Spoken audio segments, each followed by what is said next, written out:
Bismillahirrahmanirrahim. Assalamualaikum warahmatullahi wabarakatuh.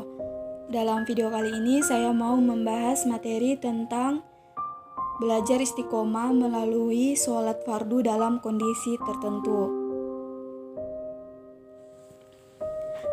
Sholat fardu dalam kondisi tertentu terbagi atas 6. Yang pertama, pengertian sholat fardu dalam kondisi tertentu. Yang kedua, dasar hukum pelaksanaan. Yang ketiga, sholat khauf dan tata caranya.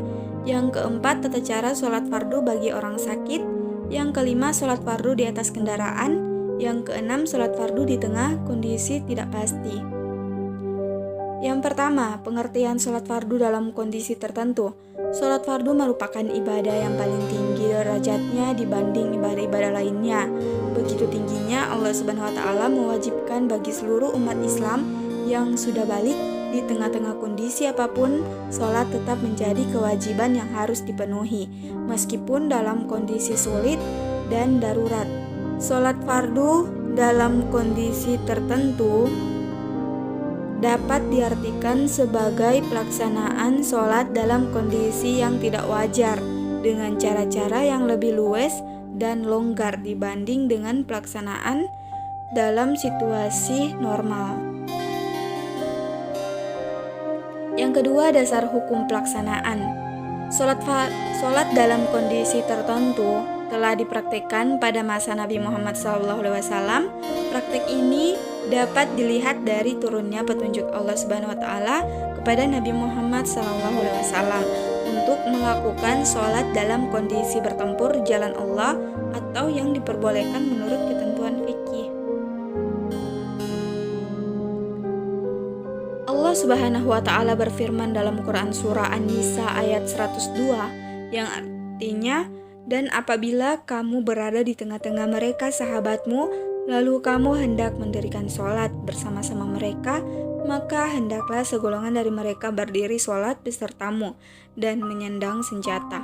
Kemudian apabila mereka yang sholat besertamu sujud telah menyempurnakan serakaat, maka hendaklah mereka pindah dari belakangmu untuk menghadapi musuh, dan hendaklah datang golongan yang kedua yang belum bersembahyang, lalu bersembahyanglah mereka denganmu, dan hendaklah mereka bersiap siaga dan menyandang senjata.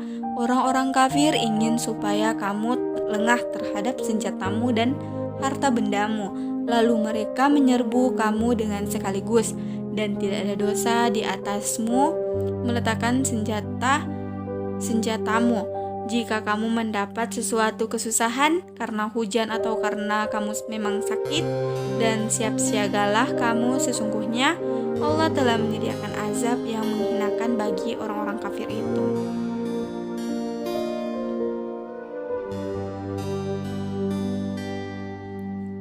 Nabi Shallallahu Alaihi Wasallam pernah mempraktekkan sholat dalam kondisi tertentu sebanyak 24 kali akibat pertempuran menghadapi orang kafir. Pelaksanaan sholat terjadi pada saat Nabi Shallallahu Alaihi Wasallam memimpin pertempuran di Zatur Riqa setelah perang Khandaq. 3. Sholat khauf dan tata caranya. Sholat khauf merupakan sholat fardu yang dilaksanakan di tengah munculnya kekhawatiran atau ketakutan. Pada masa Nabi Muhammad SAW, sholat khauf dilaksanakan di tengah kecamuknya pertempuran melawan orang kafir. Beliau bersama sahabat melaksanakan sholat khauf karena sebab adanya perasaan khawatir dan takut serangan mendadak dari pihak musuh. Yang keempat, tata cara sholat fardu bagi orang sakit. Orang yang sakit sangat parah tetap memiliki kewajiban melaksanakan sholat fardu 5 kali. Kelonggaran yang dimiliki jika orang yang sakit sulit untuk berdiri atau dikhawatirkan akan semakin parah. Ada beberapa tahapan yang dapat dipilih sebagai cara melaksanakan sholat fardu bagi orang sakit. Pilihan bergantung pada tingkat keparahan atau sakit yang dideritanya. 5. Sholat fardu di atas kendaraan. Sholat di atas kendaraan merupakan salah satu bagian dari pelaksanaan sholat fardu dalam kondisi tertentu. Jika pada zaman dulu kendaraan yang digunakan adalah binatang onta dan keledai, maka pada saat ini pesawat terbang, kapal laut, bus, kereta api, dan seterusnya termasuk bagian dari kendaraan.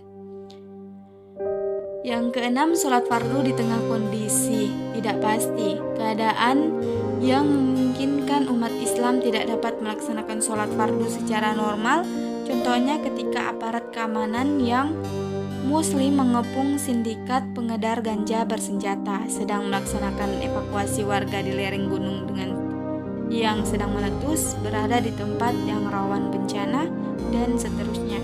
Keadaan tidak pasti dapat diartikan sebagai suatu kondisi yang menciptakan rasa was-was, khawatir, dan takut akan terjadinya sesuatu jika kita melaksanakan sholat dengan cara yang normal atau wajar. B.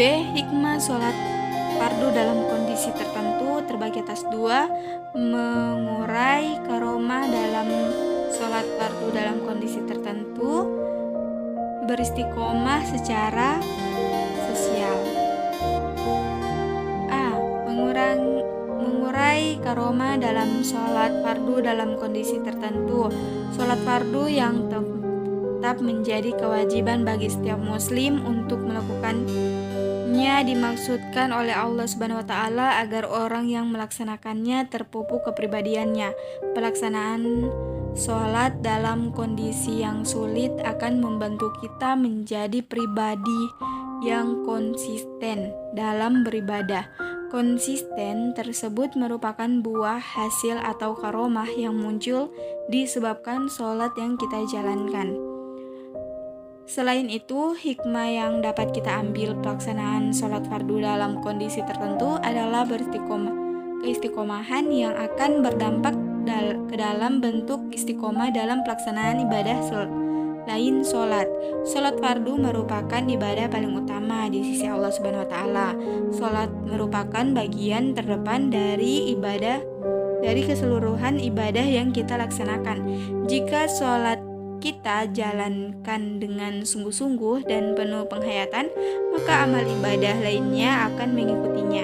Oleh karena itu, ketika kita istiqomah menjalankan sholat dalam berbagai kondisi apapun, maka akan melahirkan istiqomah kita dalam ibadah lainnya. B. Beristiqomah secara sosial. Istiqomah dalam pelaksanaan sholat fardu di berbagai kondisi tertentu akan berdampak sosial pada munculnya daya juang dan kemampuan diri untuk bertahan dalam segala situasi dan kondisi. Kondisi sulit yang kita hadapi tidak kita lihat sebagai hambatan hidup kita. Sebaliknya, kondisi sulit justru menjadi peluang untuk menuju hidup lebih baik. Kesulitan-kesulitan yang kita hadapi pada saat sholat di atas kendaraan atau di tengah pertemuan akan membuat berpikir cepat, cermat, dan tepat mengambil keputusan. Selain itu, kesulitan tersebut juga membangun mentalitas kita menjadi pribadi dengan daya juang yang tinggi. Itulah yang bisa saya sampaikan, semoga bisa bermanfaat untuk kita semua. Sesungguhnya kesalahan itu berasal dari saya pribadi, saya mohon maaf, dan kelebihan itu berasal dari Allah Subhanahu wa taala. Wabillahi taufiq wal hidayah. Wassalamualaikum warahmatullahi wabarakatuh.